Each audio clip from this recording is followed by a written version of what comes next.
Olá, eu sou a professora Mônica e na aula de ciências de hoje nós vamos falar sobre os grupos dos alimentos e uma alimentação saudável. O alimento ele é classificado pelo nutriente que ele apresenta em maior quantidade. Isso não significa que ele não possua outros nutrientes. Então temos os carboidratos, proteínas, lipídios, vitaminas e sais minerais. Os carboidratos são de origem vegetal e encontrados nos cereais como arroz, feijão e aveia e o trigo. Tubérculos e raízes como batata, cenoura, mandioca e beterraba. Frutas como banana, caqui, melancia. Estes são só alguns exemplos, né? Existem muitas outras frutas e outros alimentos. Os derivados de farinha de trigo, como pães, bolos, bolachas e macarrão. E devemos evitar os carboidratos chamados ruins, que são todos aqueles derivados de farinha de trigo e os doces, que representados aqui do lado. Os carboidratos têm a principal função de fornecer energia para que o nosso organismo realize todas as suas funções. Se consumimos em excesso, ele pode contribuir para a obesidade e o diabetes. Os carboidratos são constituídos por uma molécula chamada amido, que no final da digestão é transformada em molécula de glicose. Altas taxas dessa glicose no sangue levam ao diabetes. As proteínas. As proteínas são substâncias presentes nos seres vivos, animais e vegetais, sendo encontrada em maior quantidade nos animais. Sua principal função é construtora. Faz parte também da membrana celular, confere elasticidade à pele, colágeno, participa do transporte do gás oxigênio no sangue, hemoglobina, auxiliam na defesa do organismo, na produção de glóbulos brancos, são responsáveis pela construção e contração muscular, a actina e a miosina. As principais fontes de proteínas são todos os tipos de carne, os derivados de leite, o leite e os seus derivados, né, os ovos e alguns cereais, como a soja, o milho, a lentilha, o grão de bico e todos os tipos de feijões. Os lipídios. Os lipídios são de origem animal e vegetal, óleos e gorduras.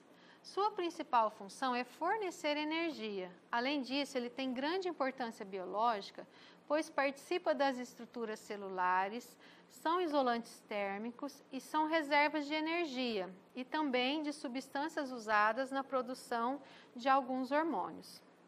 As moléculas de lipídios são transformadas em partes menores, os ácidos graxos e o glicerol. Fontes de lipídios: a manteiga, o leite e os seus derivados, algumas carnes como salmão, boi e porco, óleos vegetais como soja, milho e azeite, sementes oleaginosas como amendoins e castanhas. Os lipídios, eles podem ser classificados como saturados ou insaturados, de acordo com os ácidos graxos que os compõem.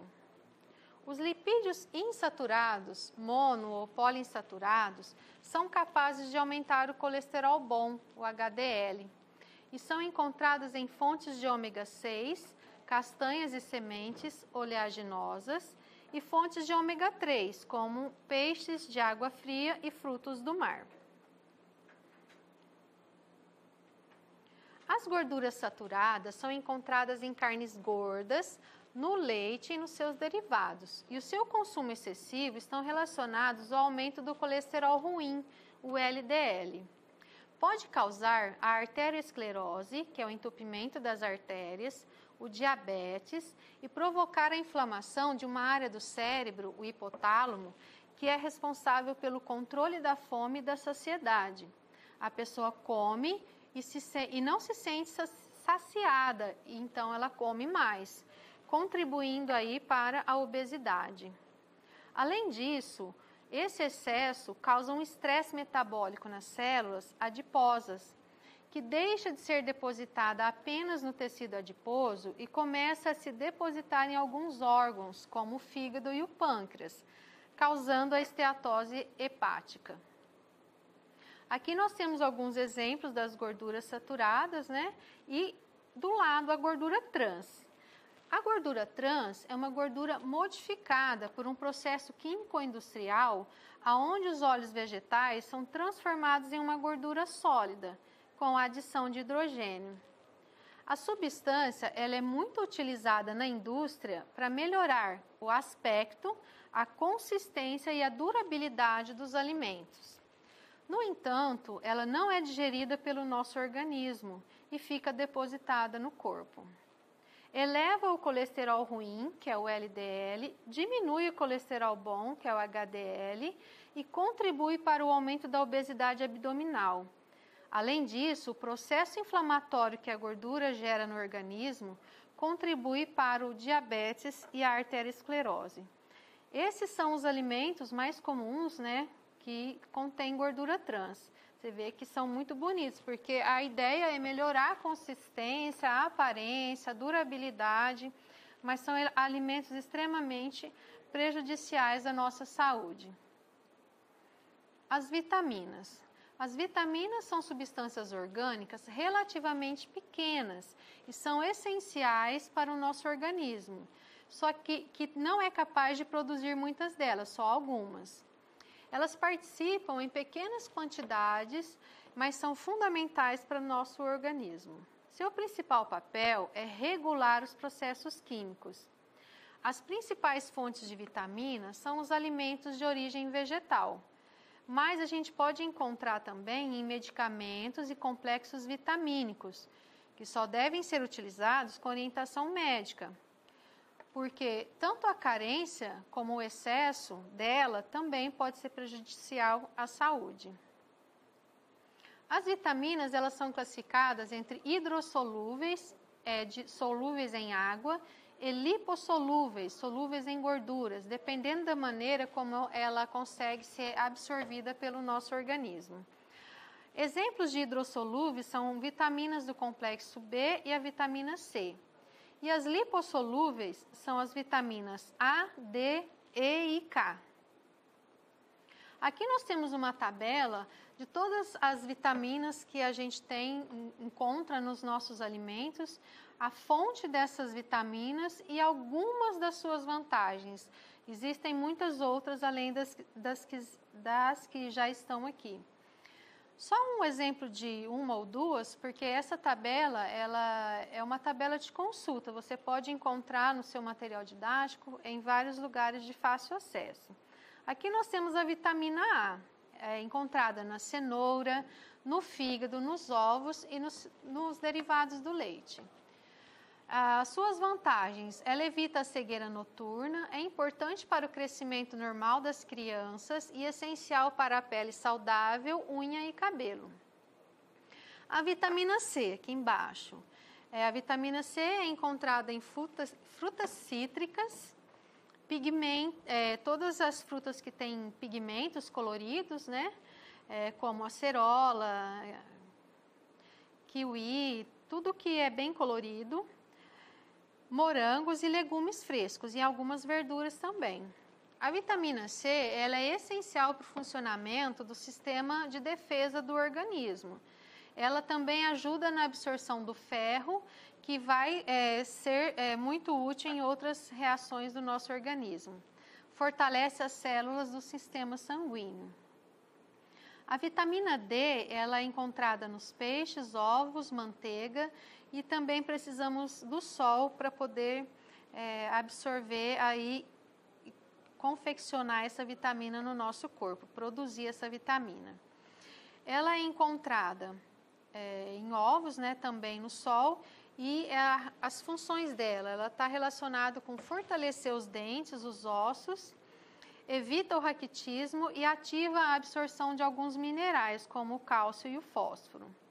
A vitamina K, ela é encontrada nos peixes, ovos, manteiga e hortaliças, essencial para a coagulação normal do nosso sangue. Quando a gente não tem essa vitamina, ocorre o risco de hemorragias.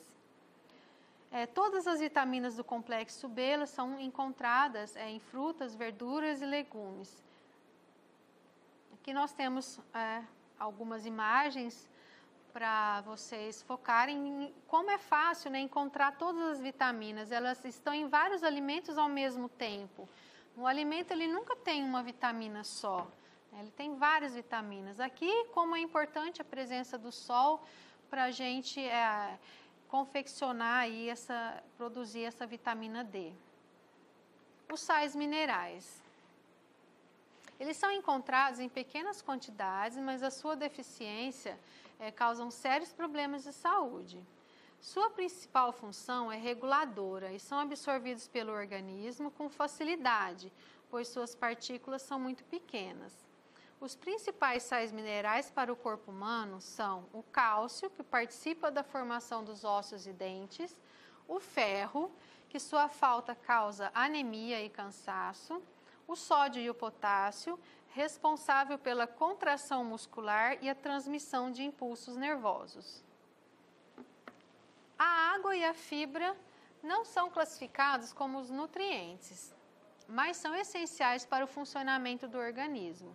Não conseguimos digerir as fibras, mas elas são muito importantes para nos ajudar nos movimentos peristálticos do intestino.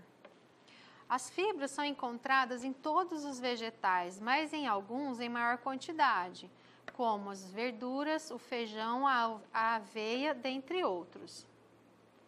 A água é um componente celular. 3/4 do nosso corpo é constituído por água. É um excelente solvente e ela participa do transporte de substâncias pelo nosso organismo e também da eliminação de algumas substâncias tóxicas do corpo através da urina. Perdemos cerca de 2 a 3 litros de água por dia através da respiração, da transpiração, das fezes e da urina. Por isso, devemos repor essa água na mesma quantidade ao longo do dia.